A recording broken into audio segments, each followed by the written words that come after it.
containing an account of the several nations of that vast continent, their customs, commerce, and way of navigation upon the lakes and rivers, the several attempts of the English and French to dispossess one another, with the reasons of the miscarriage of the former, and the various adventures between the French and the Iroquois Confederates of England from 1683 to 1694, a geographical description of Canada, and a natural history of the country, with remarks upon their government and the interest of the English and French in their commerce. Also, a dialogue between the author and a general of the savages, giving a full view of the religion and strange opinions of those people, with an account of the author's retreat to Portugal and Denmark, and his remarks on those courts. To which is added a dictionary of the Algonquin language, which is generally spoke in North America, illustrated with 23 maps and cuts, written in French by the Baron Lahontan, Lord Lieutenant of the French colony at Placentia in Newfoundland, now in England, done into English in 2 volumes, a great part of which never printed in the original. London, printed for H. Bonwick in St. Paul's Churchyard, T. Goodwin, M. Wotton, B. Toole in Fleet Street, and S. Manship in Cornhill, 1703. To His Grace William, Duke of Devonshire, Lord Steward of Her Majesty's Household, Lord Lieutenant of the County of Derby, Chief Justice in Eyre of all Her Majesty's forests, chases, parks, etc. Trent North, one of the Lords of Her Majesty's most honourable Privy Council, and Knight of the most honourable Order of the Garter. My Lord, since I had the honour to present the King of Denmark with the first part of this book, I presume to make a present of the latter to your Grace. In making the first dedication, I had no other inducement than a due regard to the benefits I've received from His Majesty's favour, and the same motive with reference to your Grace has prompted me to make this acknowledgement of the undeserved favours you kindly vouchsafe to me. I did not dare to launch out into the praise of His Danish Majesty, who has a just title to all sorts of encomiums, by reason that the little French I have has been forgot amongst a sort of people that take panegyrics to be affronts. 'Tis with the same view, my lord, that I decline the pleasure of publishing those distinguishing qualities that place your lordship at the head of the most accomplished grandees of the world, and the most zealous patriots of their country. I am, with all gratitude and veneration, my lord, your Grace's most humble and most obedient servant, Lahontan. The Preface. Having flattered myself with the vain hopes of retrieving the King of France's favour before the declaration of this war, I was so far from thinking to put these letters and memoirs to the press, that I designed to have committed them to the flames, if that monarch had done me the honour of reinstating me in my former places, with the good leave of Messieurs de Pontchartrain, the father and the son, the one Chancellor of France and the other Secretary of State, both of them vastly rich. 'Twas with that view that I neglected to put them in such a dress as might now be wished for the satisfaction of the reader that gives himself the trouble to peruse them. Between the 15th and 16th year of my age, I went to Canada, and there took care to keep up a constant correspondence by letters with an old relation, who had required of me a narrative of the occurrences of that country, upon the account of the yearly assistance he gave me. 'Tis these very letters that make the greatest part of the first volume. They contain an account of all that passed between the English, the French, the Iroquois, and the other savage nations, from the year 1683 to 1694. together with a great many curious remarks that may be of use to those who have any knowledge of the English or French colonies. The whole is writ with a great deal of fidelity, for I represent things just as they are. I neither flatter nor spare any person whatsoever. I attribute to the Iroquois the glory they have purchased on several occasions, though at the same time I hate that rascally people as much as horns and lawsuits. Notwithstanding the veneration I have for the clergy, I impute to them all the mischiefs the Iroquois have done to the French colonies in the course of a war that had never been undertaken, if it had not been for the counsels of these pious churchmen. The reader is desired to take notice that the towns of New York are known to the French by their old names only, and for that reason I was obliged to make use of the same in my letters, as well as my maps. They give the name of New York to all that country that reaches from the source of its river to the mouth, that is, to the island upon which there stands a city, called in the time of the Dutch Manathe, and now by the English New York. In like manner, the plantation of Albany, that lies towards the head of the river, is called by the French Orange. Further, I would not have the reader to take it amiss that the thoughts of the savages are set forth in a European dress. The occasion of that choice proceeded from the relation I corresponded with. For that honest gentleman ridiculed the metaphorical harangue of the Grangula, and entreated me not to make a literal translation of a language that was so stuffed with fictions and savage hyperboles. 'Tis for this reason that all the discourses and arguments of those nations are here accommodated to the European style and way of speaking, for having complied with my friend's request. I contented myself in keeping only a copy of the letters I writ to him during my pilgrimage in the country of these naked philosophers. 'Twill not be improper to acquaint the reader by the by that those who know my faults do as little justice to these people as they do to me, in alleging I am a savage myself, and that makes me speak so favorably of my fellow savages. These observators do me a great deal of honor, as long as they do not explain themselves, so as to make me directly of the same character with that which is tacked to the word savage by the Europeans in their way of thinking. For in saying only that I am of the same temper with the savages, they give me without design the character of the honestest man in the world. 'Tis an uncontested truth that the nations which are not debauched by the neighborhood of the Europeans are strangers to the measures of meum and tuum, and to all laws, judges, and priests. This can't be called into question, since all travelers that have visited those countries vouch for its truth, and a great many of different professions have given the world repeated assurances that 'tis so. Now, this being granted, we ought not to scruple to believe that these are such wise and reasonable people. I take it, a man must be quite blind who do not seize that the property of goods, I do not speak of the engrossing of women, is the only source of all the disorders that perplex the European societies. Upon that consideration, 'twill be easy to perceive that I have not spoke wide in describing that wisdom and acuteness which shines through the words and actions of these poor Americans.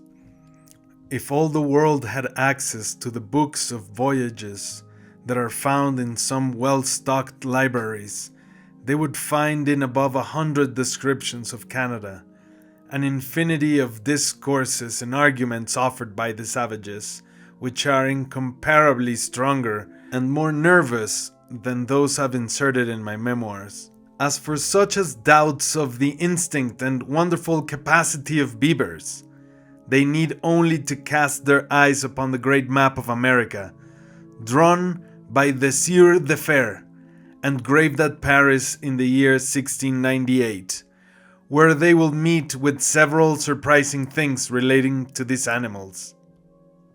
While my book was a printing in Holland, I was in England, and as soon as it appeared, several English gentlemen of a distinguishing merit, who understand the French as well as their mother tongue, gave me to know that they would be glad to see a more ample relation of the manners and customs of the people of that continent, whom we call by the name of savages. This obliged me to communicate to these gentlemen the substance of the several conferences I had in that country with a certain Huron, whom the French call Rat. While I stayed at that American's village, I employed my time very agreeably in making a careful collection of all his arguments and opinions, and as soon as I returned from my voyage upon the lakes of Canada, I showed my manuscript to Count Frontenac, who was so pleased with it that he took the pains to assist me in digesting the dialogues and bringing them into the order they now appear in, for before that they were abrupt conferences without connection. Upon the solicitation of these English gentlemen, I've put these dialogues into the hands of the person who translated my letters and memoirs, and if it had not been for their pressing instances, they had never seen the light. For there are but few in the world that will judge impartially and without prepossession of some things contained in them. I have likewise instructed the same translator with some remarks that I made in Portugal and Denmark, when I fled thither from Newfoundland. There the reader will meet with a description of Lisbon and Copenhagen, and of the capital city of Aragon. To the translation of my first volume, I have added an exact map of Newfoundland, which was not in the original.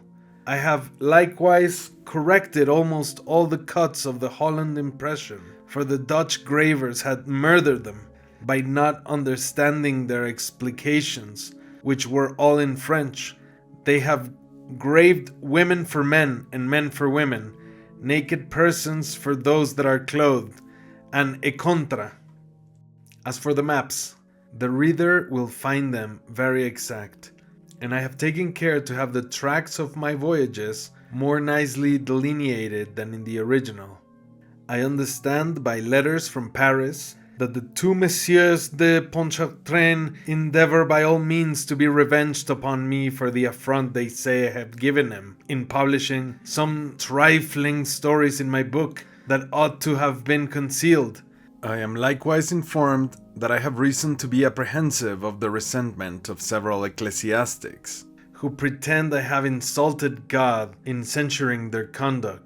But since I expected nothing less than the furious resentment both of the one and the other, when I put this book to the press, I had time enough to arm myself from top to toe, in order to make head against them. 'Tis my comfort that I have writ nothing but what I make good by authentic proofs. Besides, that I could not have said less of them than I have done, for if I had not tied myself up to the direct thread of my discourse, I could have made digressions in which the conduct both of the one and the other would have appeared to be prejudicial to the repose of the society and the public good. I had provocation enough to have treated them in that manner, but my letters being addressed to an old bigoted relation of mine, who fed upon devotion and dreaded the influence of the court, he still besieged me to write nothing to him that might disoblige the clergy or the courtiers, for fear of the intercepting of my letters. However, I have advice from Paris that some pedants are set at work to lash me in writing, and so I must prepare to stand the brunt of a shower of affronts that will be poured upon me in a few days. But 'tis no matter, I am so good a conjurer that I can ward off any storm from the side of Paris. I laugh at their threats, and since I can't make use of my sword, I'll wage war with my pen. This I only mention by the by, in this my preface to the reader, whom I pray the heavens to crown with prosperity, in preserving him from having any business to adjust with most of the ministers of state and priests. For let them be never so faulty, they'll still be said to be in the right, till such time as anarchy be introduced amongst us, as well as the Americans, among whom the sorriest fellow thinks himself a better man than a chancellor of France. These people are happy in being screened from the tricks and shifts of ministers, who are always masters wherever they come. I envy the state of a poor savage, who tramples upon laws and pays homage to no scepter. I wish I could spend the rest of my life in his hut, and so be no longer exposed to the chagrin of bending the knee to a set of men that sacrifice the public good to their private interest, and are born to plague honest men. The 2 ministers of state I have to do with have been solicited in vain by the Duchess of Lude, Cardinal Bouillon, Count Giscard, Mr. de Quiros, and Count d'Avoc. Nothing could prevail to all that is laid to my charge. Consists only in not bearing the affronts of a governor whom they protect, at a time when 100 other officers who live under the imputation of crimes infinitely greater than mine are excused for 3 months' absence from court. Now the reason is that they give less quarter to those who have the misfortune to displease the 2 Messieurs de Pontchartrain than to such as act contrary to the king's orders. But after all my misfortunes, I have this to solace me, that I enjoy in England a sort of liberty that is not met with elsewhere. For one may justly say that of all the countries inhabited by civilized people, this alone affords the greatest perfection of liberty. Nay, I do not accept the liberty of the mind, for I am convinced that the English maintain it with a great deal of tenderness. So true it is that all degrees of slavery are abhorred by these people, who shew their wisdom in the precautions they take to prevent their sinking into a fatal servitude. The Contents, Volume 1, Letter 1, dated at Quebec, November 8, 1683, containing a description of the passage from France to Canada, with some remarks upon the coasts, channels, etc., and the variation of the needle. Page 1. Letter 2, dated at the Canton of Beaupré, May 2nd, 1684, containing a description of the Plantations of Canada and the manner in which they were first formed, as also an account of the transportation of horse from France to that country, together with a view of its climate and soil. Page 7. Letter 3, dated at Quebec, May 15, 1684, containing an ample description of the city of Quebec and of the island of St. Lawrence. Page 11. Letter 4, dated at Montreal, June 14, 1684, containing a brief description of the habitations of the savages in the neighborhood of Quebec, of the river of St. Lawrence, as far up as Montreal, of a curious way of fishing eels, and of the cities of Trois-Rivières and Montreal, together with an account of the conduct of the forest rangers or peddlers. Page 16. Letter 5, dated at Montreal, June 18, 1684, in which is contained a short account of the Iroquois, with a view of the war and peace they made with the French, and of the means by which it was brought about. Page 22. Letter 6, dated at Montreal, June 20, 1684, being an ample description of the canoes made of birch bark, in which the Canadians perform all their voyages, with an account of the manner in which they are made and managed. Page 26. Letter 7, dated at Montreal, November 2, 1684, describing the river of St. Lawrence, from Montreal to the first great lake of Canada, with the waterfalls, cataracts, and navigation of that river, as also Fort Frontenac, and the advantages that accrue from it, together with a circumstantial account of the expedition of Mr. de la Barre, the Governor-General, against the Iroquois, the speeches he made, the replies he received, and the final accommodation of the difference. Page 29. Letter 8, dated at Montreal, June 28, 1685, representing the fortifications of Montreal and the indiscreet zeal of the priests who are lords of that town, with a description of Chambly and of the commerce of the savages upon the Great Lakes.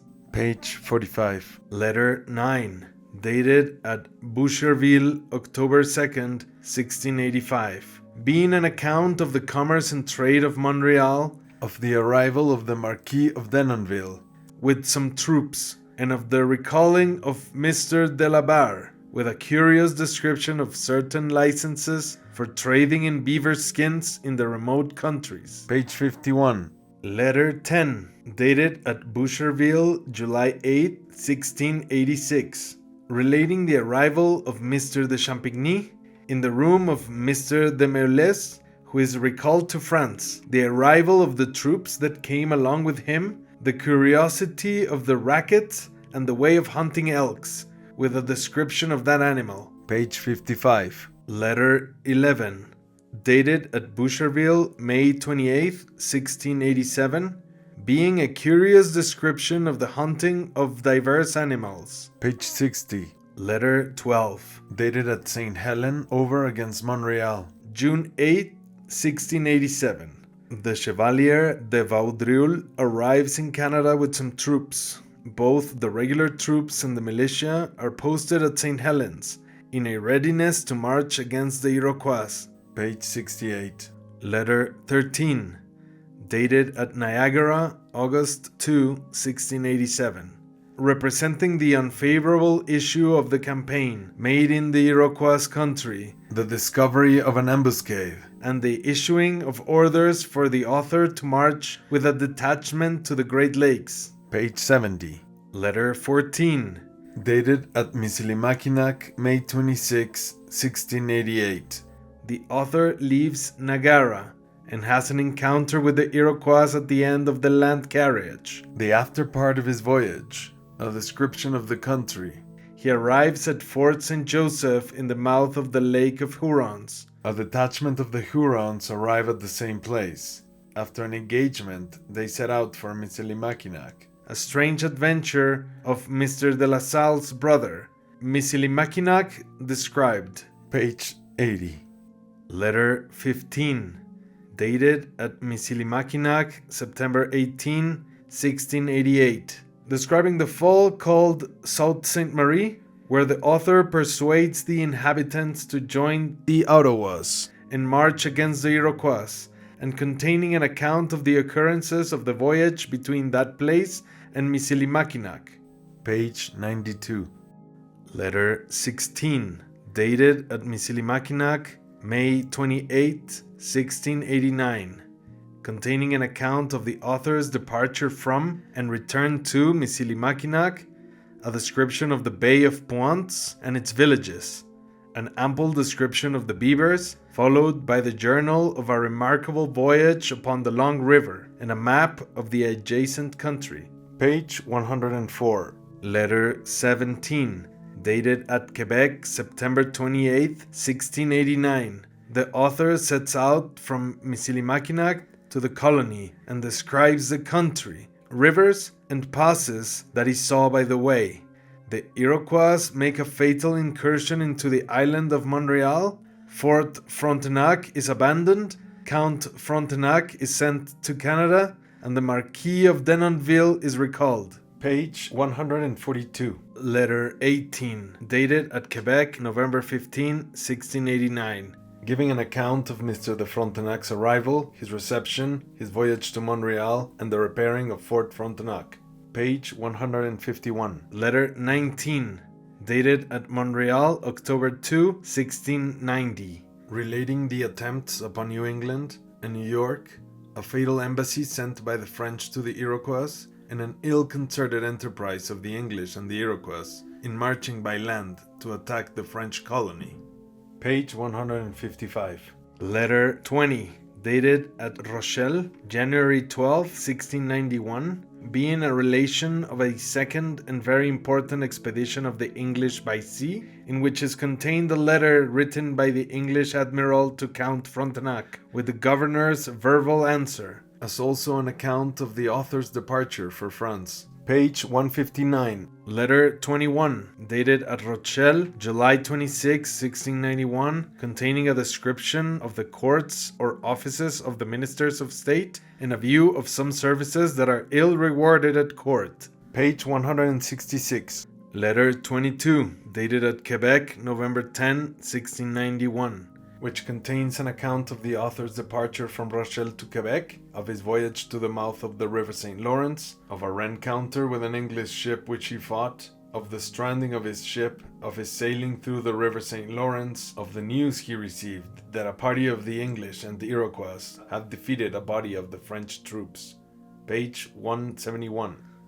Letter 23, dated at Nantes, October 25, 1692, containing an account of the taking of some English vessels, of defeating a party of the Iroquois, of an Iroquois burnt alive at Quebec, of another party of these barbarians, who having surprised some coureurs de bois, were afterwards surprised themselves, of the project of an enterprise proposed by Mr. Frontenac to the author, of the author's departure in a frigate for France, and his stopping at Placentia, which was then attacked by the English fleet that came to take that post from us, how the English failed in their design, and the author pursued his voyage. Page 175. Letter 24, dated at Nantes, May 10, 1693, containing an account of Mr. Frontenac's project, which was rejected at court, and the reason why it was rejected.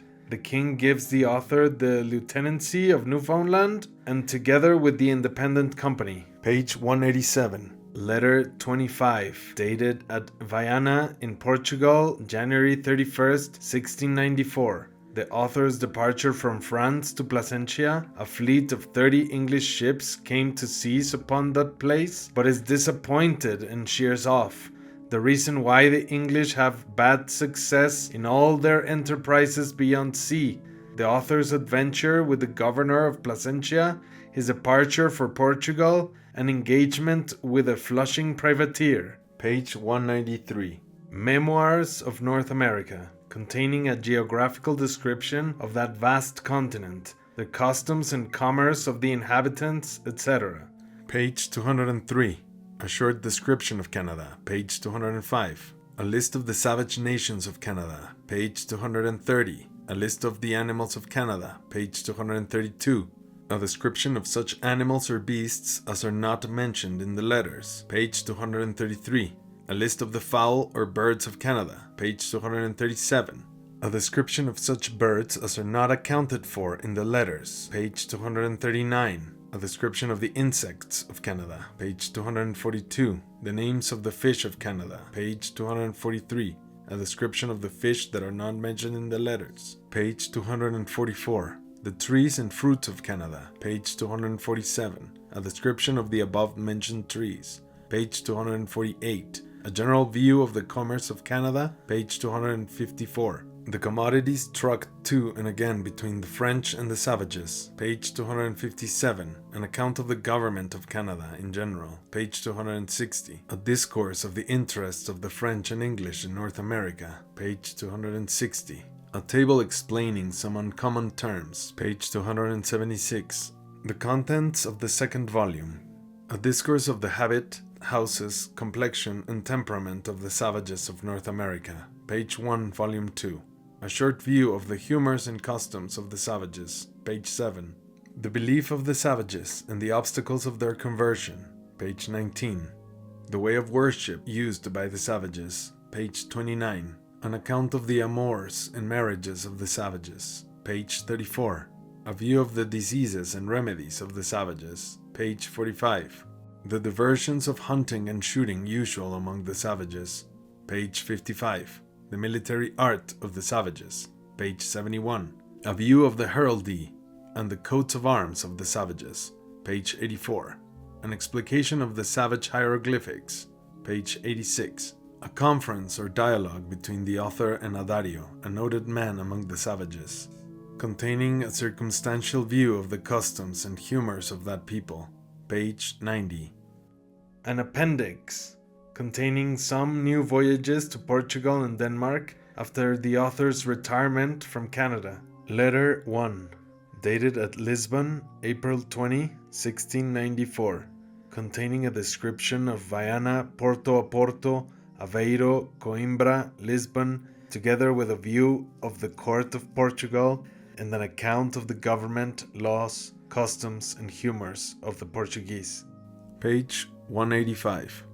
Letter 2, dated at Travemünde, 1694, containing an account of the author's voyage from Lisbon to Guernsey, his adventure with an English man of war and an English privateer, a description of Rotterdam and Amsterdam, the author's voyage to Hamburg, the dimensions of a Flemish sloop, a description of the city of Hamburg, the author's journey from thence to Lübeck, and a description of that city.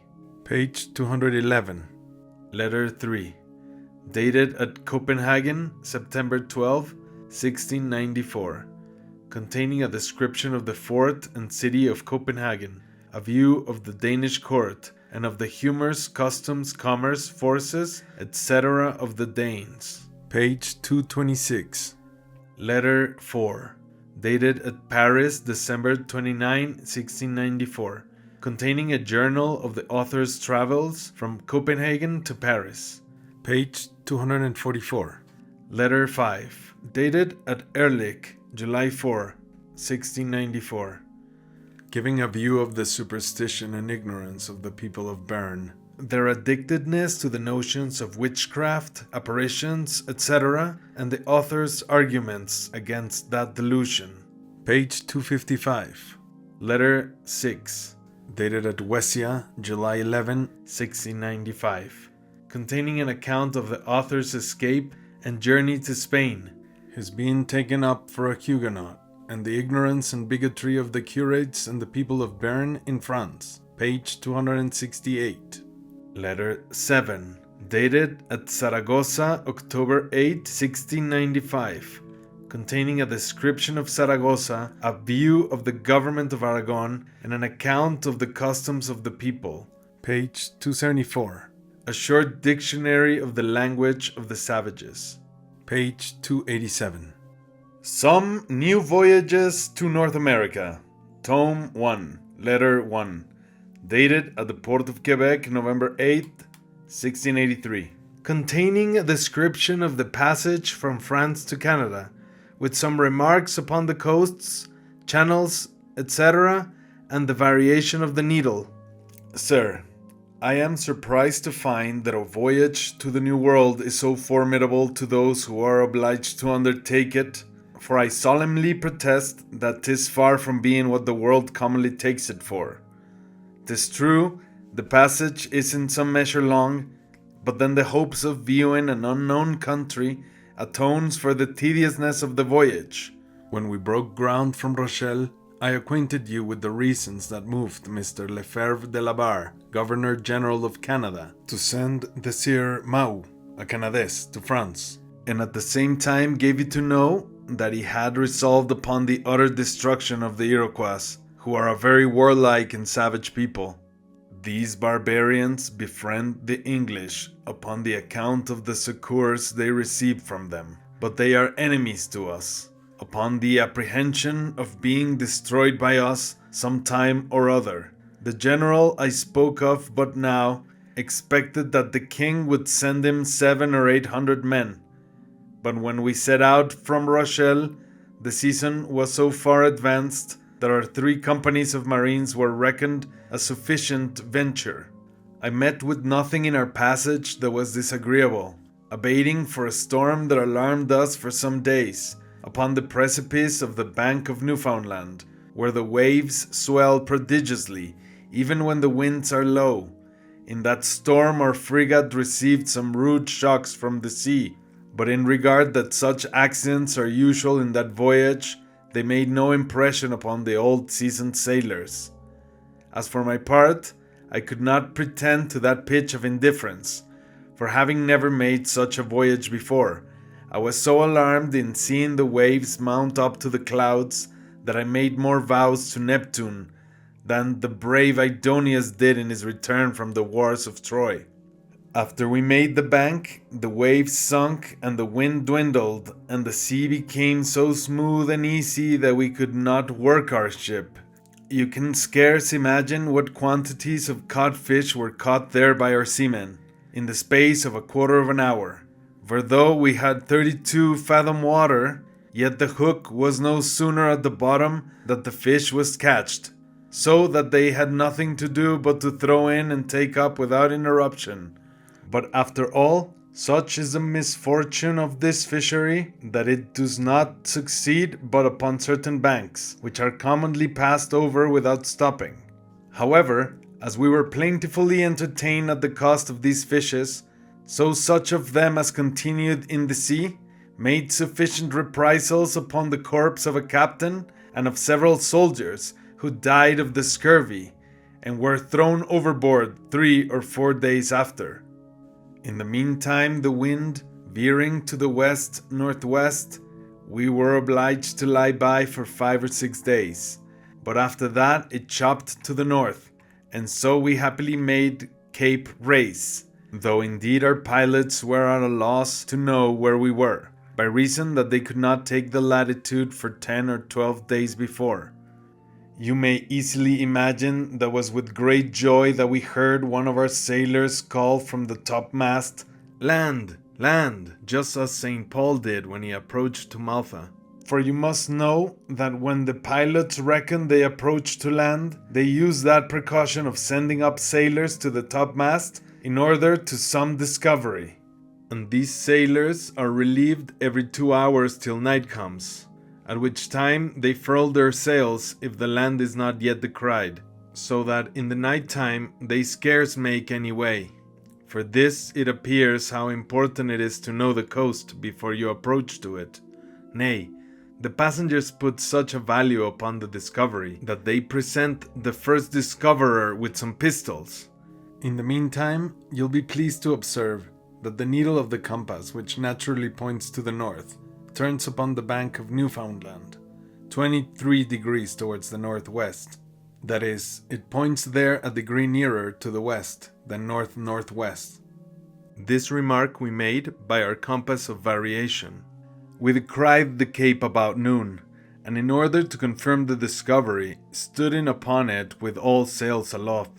At last, being assured that was the premonitory we'd look for, an universal joy was spread throughout the ship, and the fate of the wretches that we had thrown overboard was quite forgot. Then the sailors set about the christening of those who had never made the voyage before, and indeed they had done it sooner if it had not been for the death of our above-mentioned companions. The christening I speak of is an impertinent ceremony practiced by seafaring men, whose humors are as strange and extravagant as the element itself upon which they foolishly trust themselves. By virtue of a custom of old standing, they profane the sacrament of baptism in an unaccountable manner. Upon that occasion, the old sailors, being blackened all over, and disguised with rags and ropes, force the greener sort that have never passed for certain degrees of latitude before, to fall down on their knees, and to swear upon a book of sea charts that upon all occasions they will practice upon others the same ceremony that is then made use of towards them.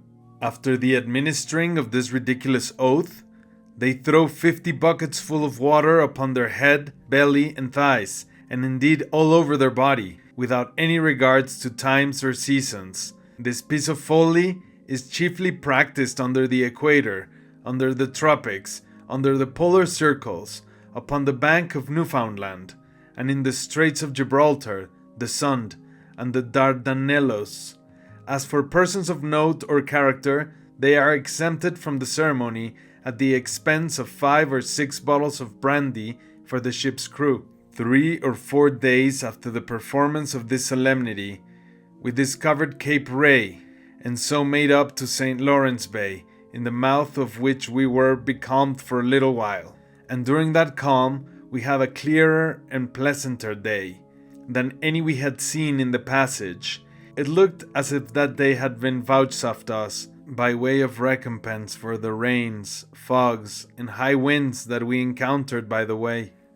There we saw an engagement between a whale and a swordfish at the distance of a gunshot from our frigate. We were perfectly charmed when we saw the swordfish jump out of the water in order to dart its spear into the body of the whale when obliged to take breath. This entertaining show lasted at least 2 hours, sometimes to the starboard and sometimes to the larboard of the ship. The sailors, among whom superstition prevails as much as among the Egyptians, took this for a presage of some mighty storm, but the prophecy ended in 2 or 3 days of contrary winds, during which time we traversed between the island of Newfoundland and that of Cape Breton. 2 days after we came in sight of the Island of Fowls, by the help of a northeast wind, which drove us from the mouth of St. Lawrence Bay to the Isle of Anticosti, upon the bank of which we thought to have been cast away, by nearing it too much, in the mouth of that river we fell into a second calm, which was followed by a contrary wind that obliged us to lie by for some days. At last we made Tadoussac by gradual approaches, and there came to an anchor. This river is 4 leagues broad, where we then rode, and 22 at its mouth, but it contracts itself gradually as it approaches to its source. 2 days after, the wind standing east, we weighed anchor, and being favored by the tide, got safe through the channel of the Red Island, in which the currents are apt to turn a vessel on one side, as well as at the island of Coudres, which lies some leagues higher. But upon the coast of the last island, we had certainly struck upon the rocks if we had not dropped an anchor. Had the ship been cast away at that place, we might easily have saved ourselves, but it proved so that we were more afraid than hurt. Next morning we weighed with a fresh gale from the east, and the next day after came to an anchor over against Cape Tourmente, where we had not above 2 leagues over, though at the same time 'tis a dangerous place to those who are unacquainted with the channel. From thence we had but 7 days sailing to the port of Quebec, where we now ride at anchor. In our passage from the Red Island to this place, we saw such floats of ice and so much snow upon the land that we were upon the point of turning back for France, though we were not then above 30 leagues off our desired port.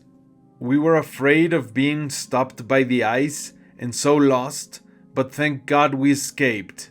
We have received advice that the governor has marked out quarters for our troops in some villages or cantons adjacent to this city, so that I am obliged to prepare to go ashore, and therefore must make an end of this letter. I cannot as yet give you any account of the country, excepting that 'tis already mortally cold.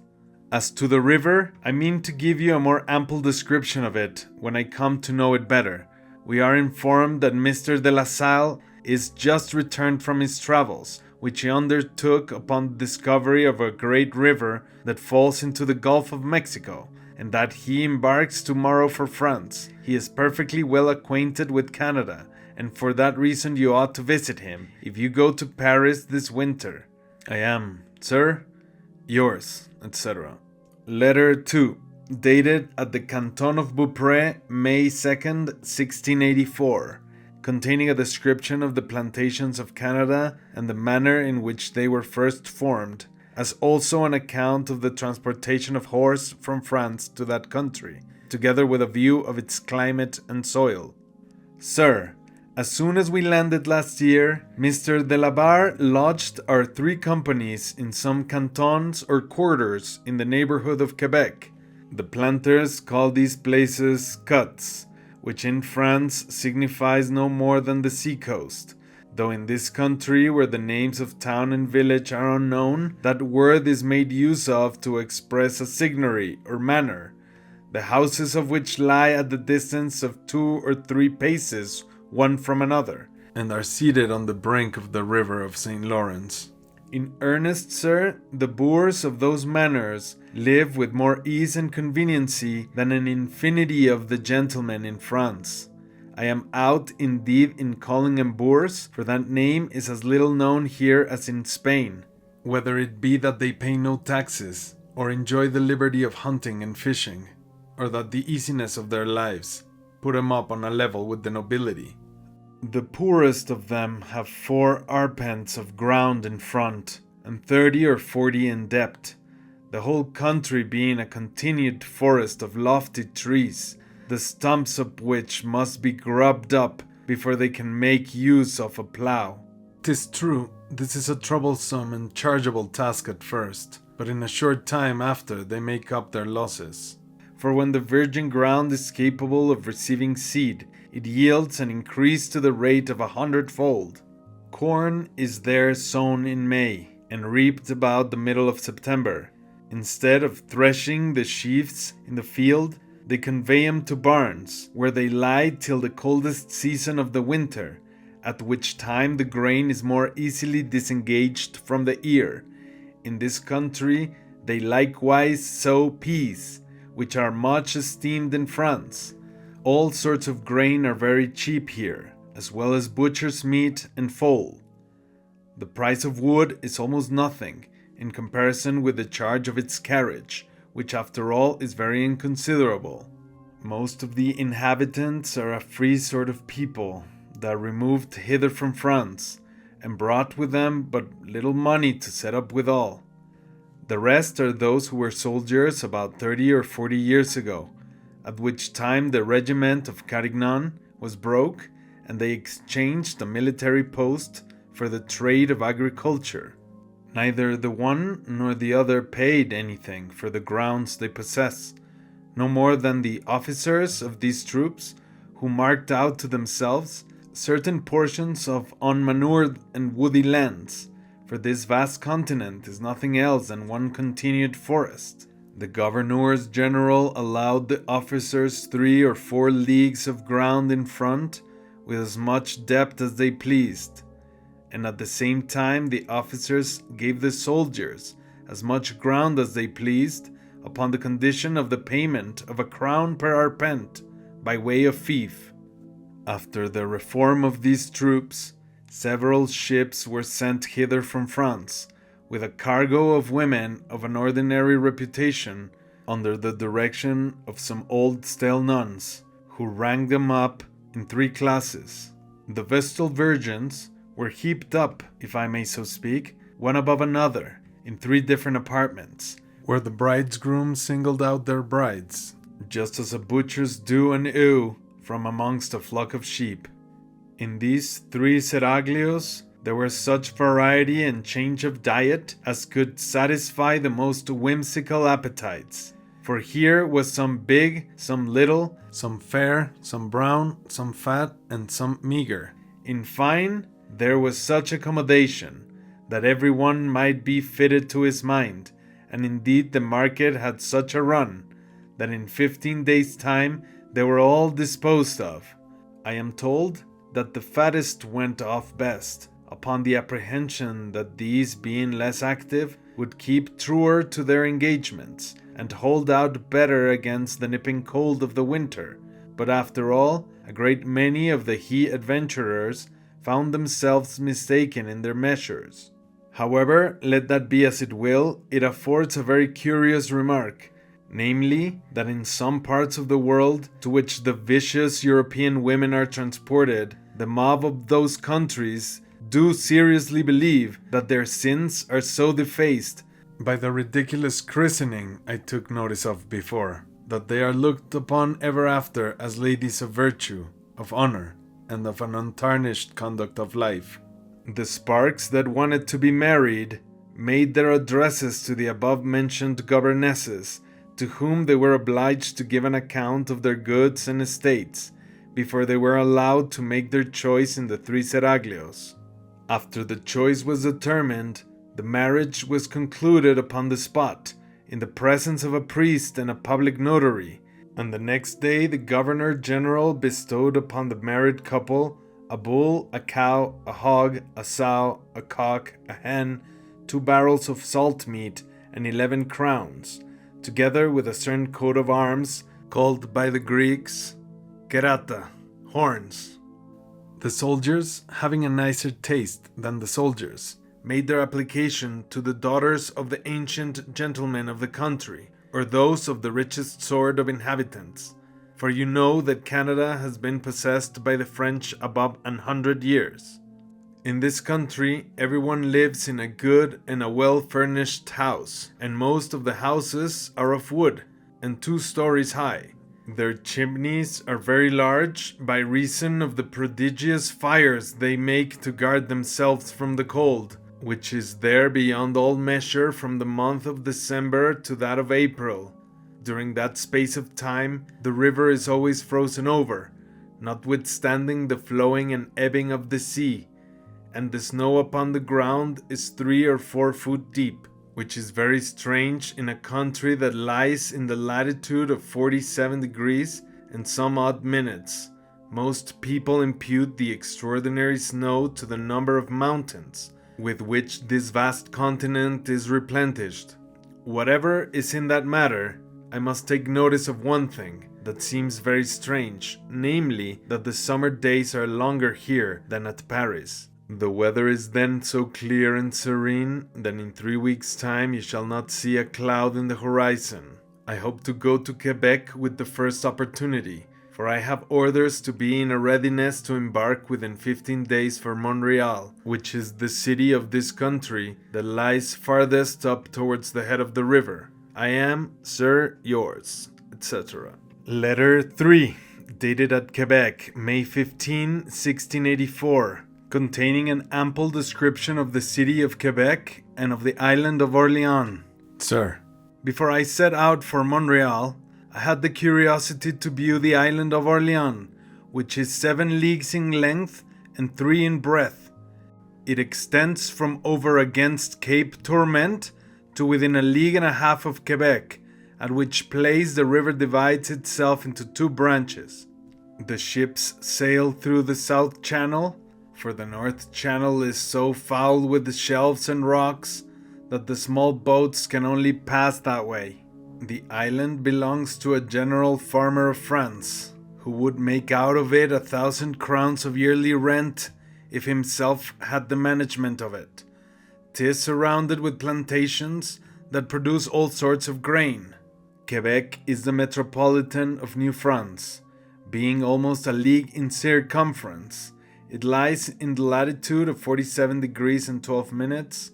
The longitude of this place is uncertain, as well as that of several other countries. With the leave of the geographers that reckon you up 12,000 leagues from Rochelle to Quebec, without taking the pains to measure the course.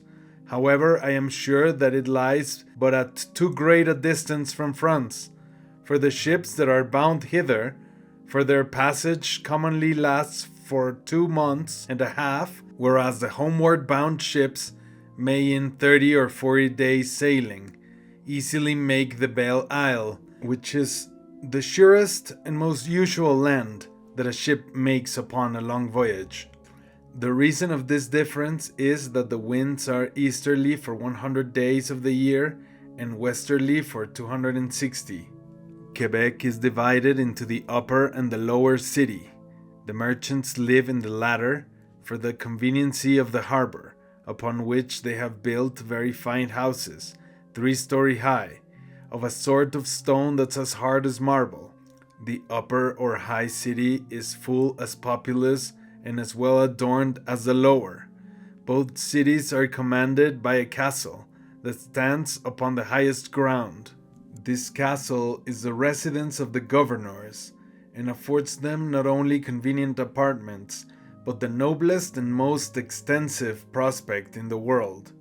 Quebec wants 2 essential things, namely a quay and fortifications, though both the one and the other might be easily made, considering the conveniency of stones lying upon the spot.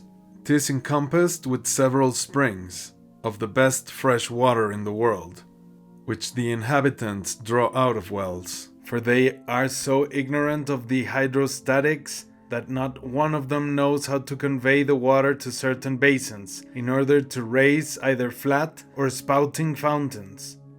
Those who live on the riverside in the lower city are not half so much pinched with the cold as the inhabitants of the upper, besides that the former have a peculiar conveniency of transporting in boats, corn, wood, and other necessaries, to the very doors of their houses. But as the latter are more exposed to the injuries of the cold, so they enjoy the benefit and pleasure of a cooler summer.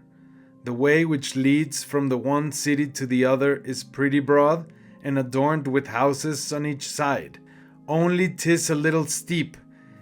Quebec stands upon a very uneven ground, and its houses are not uniform. The intendant lives in a bottom at some small distance from the side of a little river, which by joining the river of St. Lawrence, coops up the city in a right angle. His house is the palace in which the sovereign council assembles 4 times a week, and on one side of which we see great magazines of ammunition and provisions.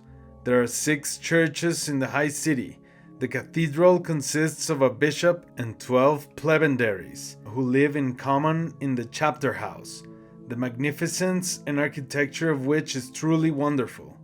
These poor priests are a very good sort of people.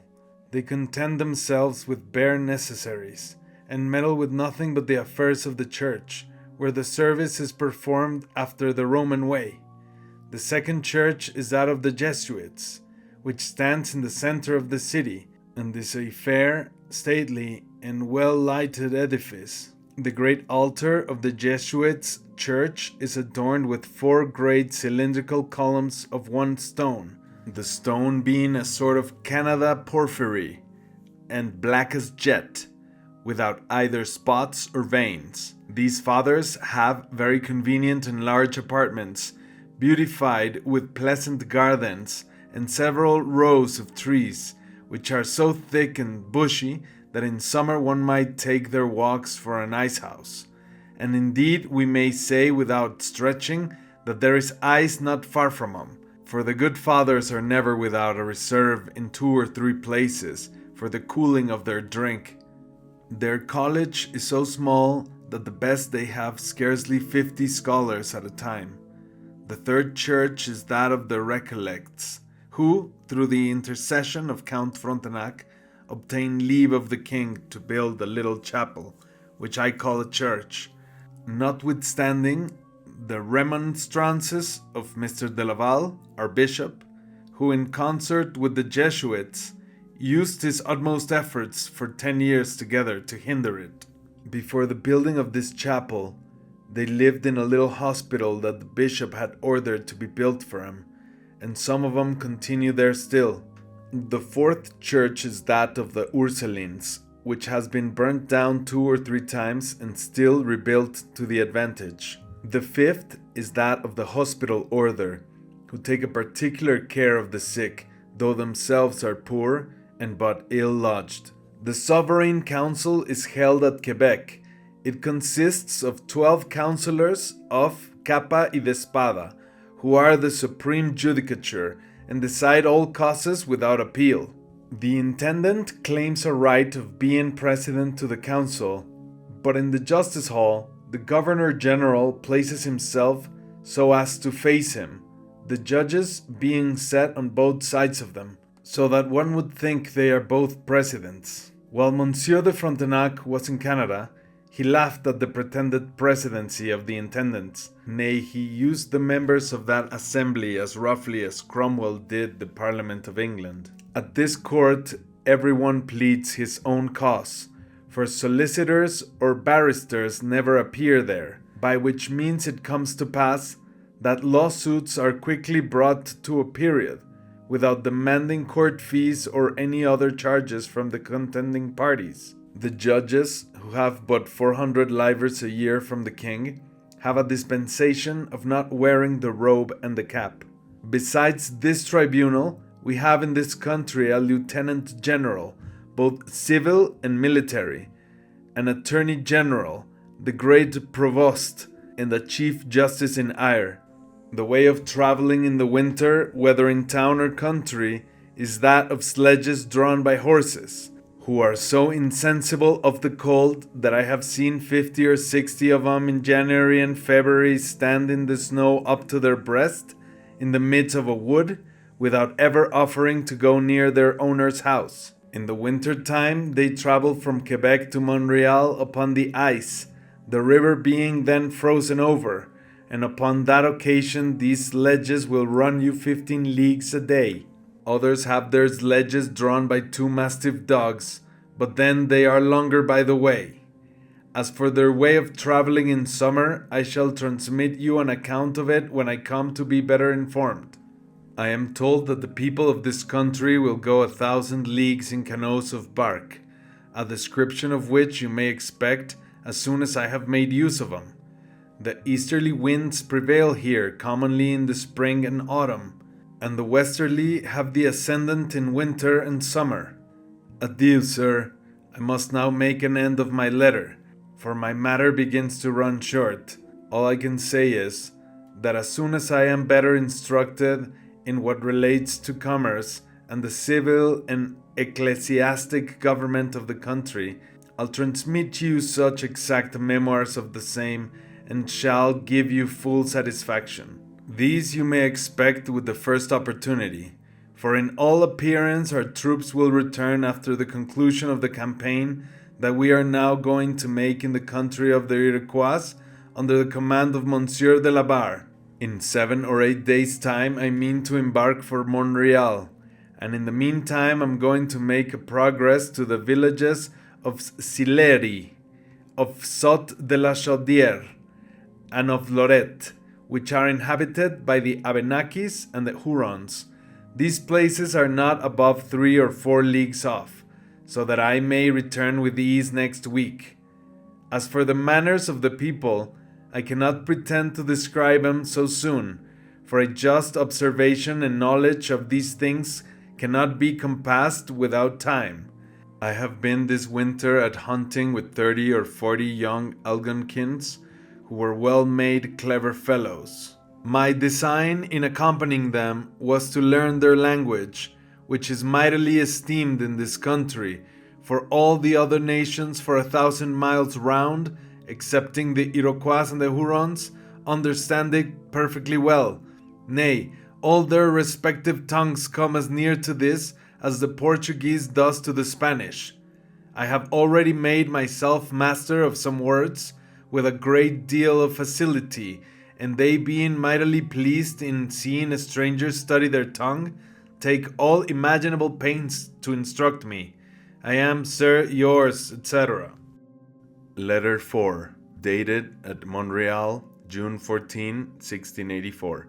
Containing a brief description of the habitations of the savages in the neighborhood of Quebec, of the river of St. Lawrence, and as far up as Montreal, of a curious way of fishing eels, and of the cities of Trois-Rivières and Montreal, together with an account of the conduct of the forest rangers or peddlers. Sir, before my departure from Quebec, I visited the adjacent villages inhabited by the savages.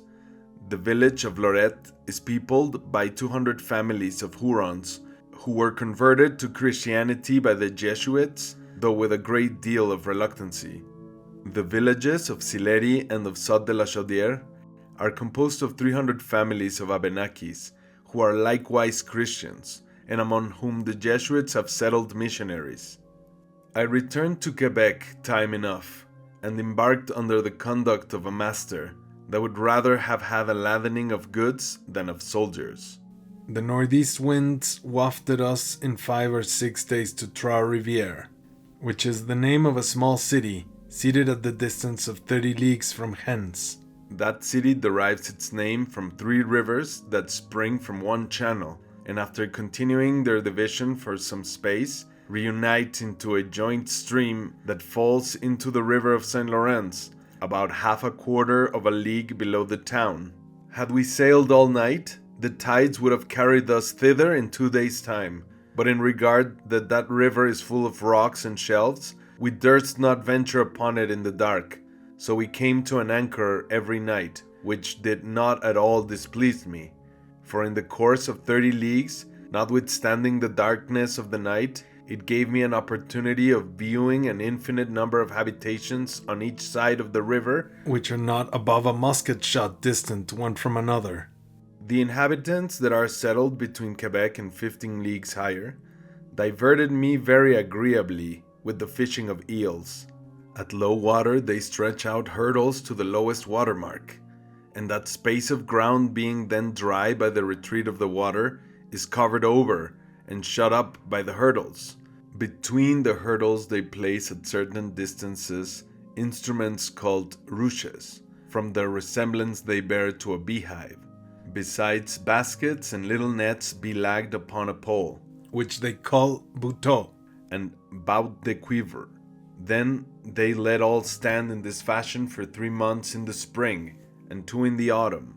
Now as often as the tide comes in, the eels, looking out for shallow places and making towards the shore, crowd in among the hurdles, which hinder them after to retire with the ebb water. Upon that they are forced to bury themselves in the above-mentioned engines, which are sometimes so overcrammed that they break.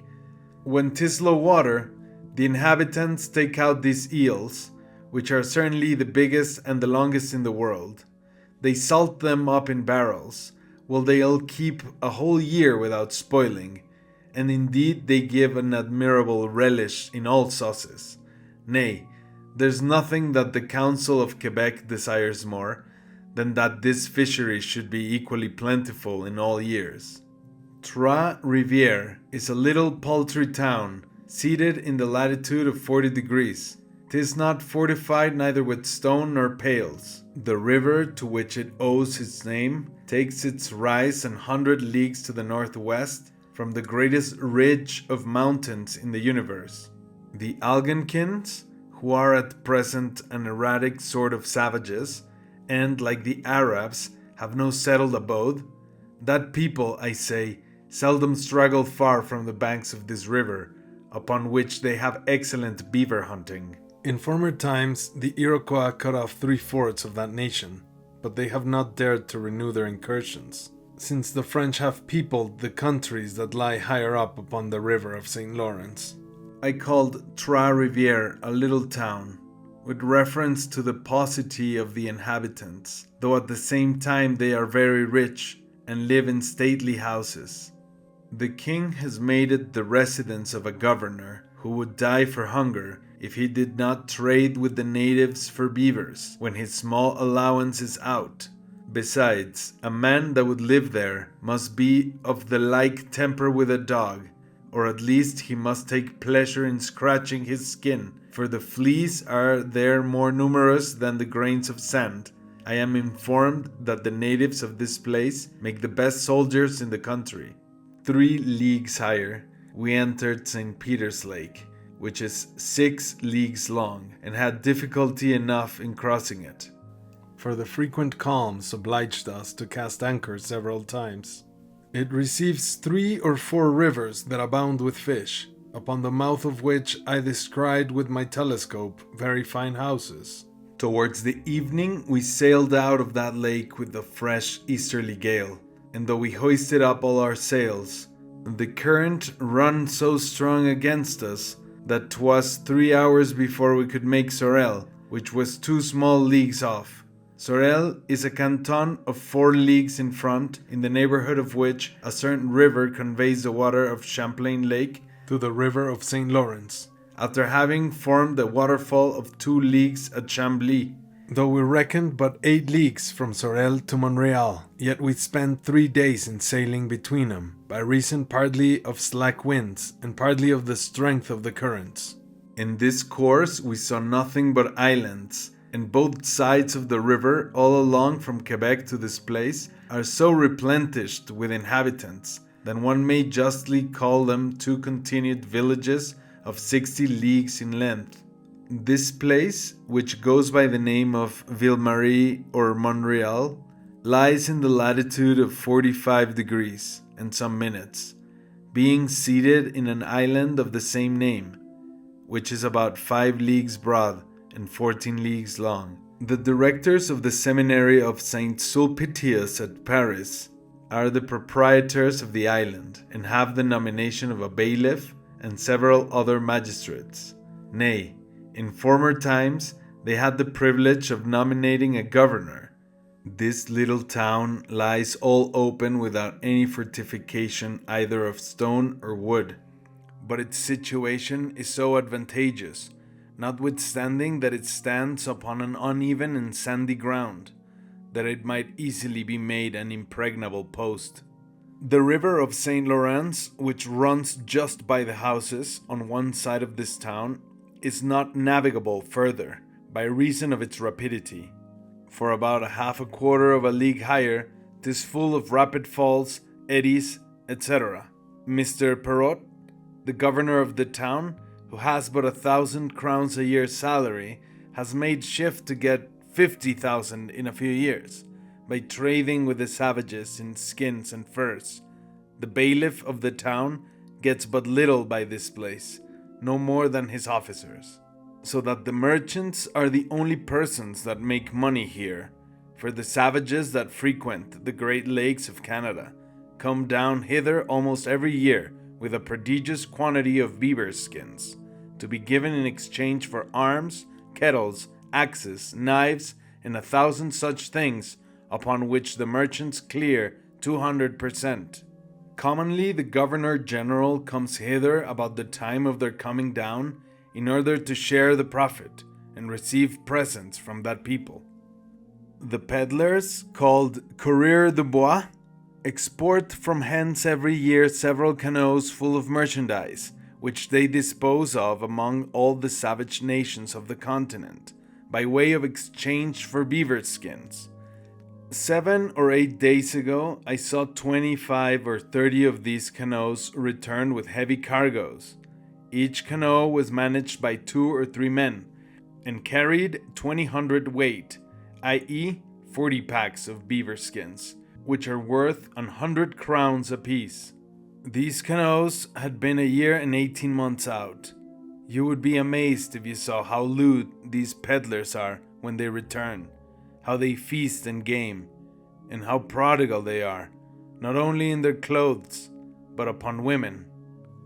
Such of them as are married have the wisdom to retire to their own houses, but the bachelors act just as our East Indiamen and pirates are wont to do, for they lavish, eat, drink, and play all away as long as the goods hold out. And when these are gone, they even sell their embroidery, their lace, and their clothes. This done, they are forced to go upon a new voyage for subsistence. The directors of the seminary of St. Sulpicius take care to send missionaries hither from time to time, who live under the direction of a superior that is very much respected in the country. They have apartments allotted for them in a stately, great, and pleasant house built of freestone. This house is built after the model of that of St. Sulpice at Paris, and the altar stands by itself, just like that at Paris.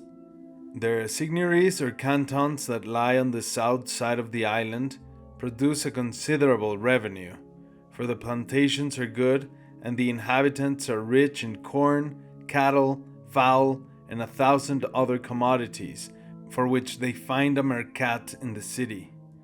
But the north part of the island lies waste. These directors would never suffer the Jesuits or collects to display their banners here, though 'tis conjectured that at the long run they'll be forced to contend to it. At the distance of a league from the town, I saw at the foot of a mountain a plantation of Iroquois Christians who are instructed by 2 priests of the order of Sulpicius, and I am informed of a larger and more populous plantation on the other side of the river, at the distance of 2 leagues from hence, which is took care of by Father Bruyas the Jesuit. I hope to set out from hence as soon as Mr. de la Barre receives advice from France, for he designs to leave Quebec upon the arrival of the first ship. I resolve to go to Fort Frontenac upon the lake that goes by the same name. If I may credit those who have been formerly in action against the Iroquois, I shall be able upon my return from this campaign to inform you of some things that will seem as strange to you as they will be disagreeable to myself. I am, sir, yours, etc. Letter 5, dated at Montreal, June 18, 1684, in which is contained a short account of the Iroquois, with a view of the war and peace they made with the French, and of the means by which it was brought about. Sir, I wrote to you but 4 days ago and did not think to have heard from you so soon. But this morning I met with a very agreeable surprisal in receiving a packet addressed to me by your brother. You may be sure I was infinitely well pleased in being given to understand what has passed in Europe since I left it.